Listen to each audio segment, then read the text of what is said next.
வணக்கம். நீங்கள் இணைந்திருப்பது சிலோன் தமிழின் இரவு நேர பிரதான செய்திகளுடன் இணைந்து கொள்ளும் நான் சுதர்மினா தயானந்தன்.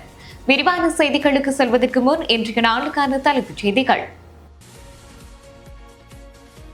அர்ஜுனாவின் நாடாளுமன்ற உறுப்புரிமை நீதிமன்றம் எடுத்துள்ள தீர்மானம். வடமாகாண போலீஸ் மா அதிபரின் வாகனம் விபத்தில் சிக்கியது.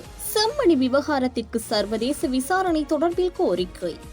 திருகோணமலை கடற்படை தள நிலத்தடி சிறைகள் முன்னாள் கடற்படை தளபதியின் அதிர்ச்சி வாக்குமூலம். நுவரெலியாவிற்கு தற்காலிகமாக பெண்கள் காப்பு நிலையம் திறப்பு. இனி தொடர்பான விரிவான செய்திகள். நாடாளுமன்ற உறுப்பினர் ராமநாதன் அர்ஜுனாவின் உறுப்புரிமையை ரத்து செய்யுமாறு உத்தரவிடக் கோரி தாக்கல் செய்யப்பட்ட மனு மீதான ஆட்சேபனைகளை தாக்கல் செய்ய கால அவகாசம் வழங்கப்பட்டுள்ளது. இந்த மனு மேன்முறையீட்டு நீதிமன்றத்தில் இன்று விசாரணைக்கு எடுத்துக் கொள்ளப்பட்ட போதே இந்த தீர்மானம் எடுக்கப்பட்டுள்ளது. மேன்முறையீட்டு நீதிமன்ற நீதியரசர்களான மாயத்துண்ணு கொரையா மற்றும் மகேன் கோப்பல்லாவு ஆகியோர் அடங்கிய குழு முன்னிலையில் விசாரணைக்கு எடுத்துக் கொள்ளப்பட்டது. இதன்போது பிரதிவாதியான ராமநாதன் அர்ஜுனா சார்பில் முன்னிலையான சட்டத்தரணி செனாலி தயாரத்ன இந்த மனு மீதான ஆட்சேபனைகளை தாக்கல் செய்ய கால அவகாசம் வழங்குமாறு கோரிக்கை விடுத்துள்ளார். அதன்படி 4 வாரங்களுக்குள் ஆட்சேபனைகளை தாக்கல் செய்ய நீதியரசர்கள் அமர்வு கால அவகாசம் வழங்கியுள்ளது. அத்துடன் இதில் ஏதேனும் ஆட்சேபனைகள் இருந்தால் 2 வாரங்களுக்குள் தாக்கல் செய்யுமாறு மனுதாரர்கள் அறிவித்துள்ளது. இதேவேளை இந்த வழக்கு விசாரணை எதிர்வரும் செப்டம்பர் 26ஆம் தேதிக்கு ஒத்திவைக்கப்பட்டுள்ளதாக நீதிமன்றம் தெரிவித்துள்ளது. கிளிநொச்சி போலீஸ் பிரிவுக்குட்பட்ட பரந்தன் முல்லை வீதியின் 2வது மைல்கல் பகுதியில் வடமாகாண பிரதி போலீஸ் மா அதிபரின் வாகனம் மோதியதில் 2 மாடுகள் உயிரிழந்துள்ளன.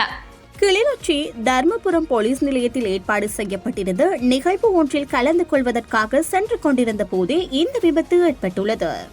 செம்மணி புதைக்குழியில் கண்டெடுக்கப்பட்ட மனித எச்சங்கள் தொடர்பான விசாரணையை சர்வதேச விசாரணை ஆக்கி மண்ணில் நடைபெற்ற போர்க்குற்றங்கள் தொடர்பான தீர்க்கமான ஒரு நிலைப்பாட்டிற்கு உலகம் வர வேண்டும் என அகில இலங்கை இந்து மாமன்ற உபதலைவர் திருமுகன் கோரிக்கை விடுத்துள்ளார்.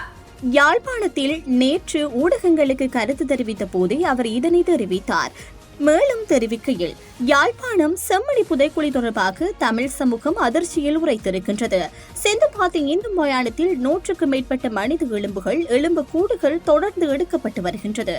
எத்தனை பேரை இழந்து எத்தனை பேர் காணாமல் போன சூழலில் கவலையோடு இருக்கின்ற போது இந்த புதைக்குழி அதிர்ச்சியை மிகுந்த துயரத்தை தந்திருக்கின்றது. எனவே இந்த செம்மணி புதைக்குழி விவகாரம் தொடர்பாக நீதியான விசாரணை வேண்டும். சர்வதேச ரீதியாக விசாரணை இடம்பெற வேண்டும். ஒரு உண்மையான தீர்வு இந்த விடயத்தினூடாக எடுக்கப்பட வேண்டும். இன்று இந்த முயற்சியில் ஈடுபடுகின்ற நீதித்துறை சார்ந்தவர்களை நாம் நன்றியோடு போற்றுகின்ற அதே வேளையில் இந்த விசாரணை தொடர வேண்டும். இந்த விசாரணையூடாக தமிழினத்திற்கு நடைபெற்ற கொடுமை ஒரு முடிவுக்கு வர வேண்டும் என அவர் கோரியுள்ளார். திருகோணமலை கடற்படை தள நிலத்தடி சிறைகளில் தனிநபர்களை சட்டவிரோதமாக தடுத்து வைத்திருந்தமை தொடர்பாக குற்றப்புலனாய்வுத்துறை விசேட விசாரணைகளை ஆரம்பித்துள்ளது. முன்னாள் கடற்படை தளபதிகள் பலரிடமிருந்து இது தொடர்பில் வாக்குமூலங்கள் பெற்றுக் கொள்ள உள்ளதாக தெரிவிக்கப்படுகின்றது. இந்த நிலையில் கேகாலியை சேர்ந்து சாந்த பண்டார காணாமல் போனவை தொடர்பாக முன்னாள் கடற்படை தளபதி நிஷாந்த ஒலுகேத்துன்னு கைது செய்யப்பட்டு விளக்கமறியலில் வைக்கப்பட்டுள்ளார். தளபதியின் தொடர்ந்து மேற்கொள்ளப்பட்ட விசாரணைகளில் திருகோணமலை கடற்படை தளபதியின் நிலத்தடி அறைகள் தொடர்பில் ஒலுகேத்துன்னு சில வாக்குமூலங்களை வழங்கியுள்ளதாக கூறப்படுகின்றது. கடற்படை புலனாய்வு இயக்குநராக அவர் பணியாற்றிய காலத்தில் திருகோணமலை கடற்படை முகாமில் உள்ள தஞ்சன் மற்றும் கன்சைட் ஆகிய நிலத்தடி சிறைச்சாலைகளில் தனிநபர்கள் சட்டவிரோதமாக தடுத்து வைக்கப்பட்டிருப்பது குறித்து அப்போதைய கடற்படை தளபதிகள் அறிந்திருந்தனர் என்பது விசாரணைகளில் தெரியவந்துள்ளது. இதன்படி நிஷாந்த் உலுகேத்துன்னு அளித்த அறிக்கையின்படி அட்மிரல் சோமதிலக்கு திசாநாயக்க மற்றும் அட்மிரல் திசர சமரசிங்க ஆகியோர் அப்போதைய கடற்படை தளபதிகளாக பணியாற்றியிருந்தனர். மேலும் முன்னாள் கடற்படை தளபதி ஜெயநாத் கொலம்பகே ரியல் அட்மிரலாகவும் அந்த காலகட்டத்தில் திருகோணமலை கடற்படை முகாமின் கிழக்கு தளபதியாகவும் பணியாற்றியதாகவும் அவர் கூறியுள்ளார். அதற்கமைய திருகோணமலையில் உள்ள கடற்படை மற்றும் கடல்சார் கல்வி நிறுவனத்தின் வளாகத்தில் அமைந்துள்ள நிலத்தடி சிறைச்சாலைகளை ஆய்வு செய்ய அப்போதைய கடற்படை தளபதிகளாக இருந்த அட்மிரல் சோமதிலக்க திசாநாயக்கவிடம் அனுமதி பெறப்பட்டதும் தெரிய வந்துள்ளது.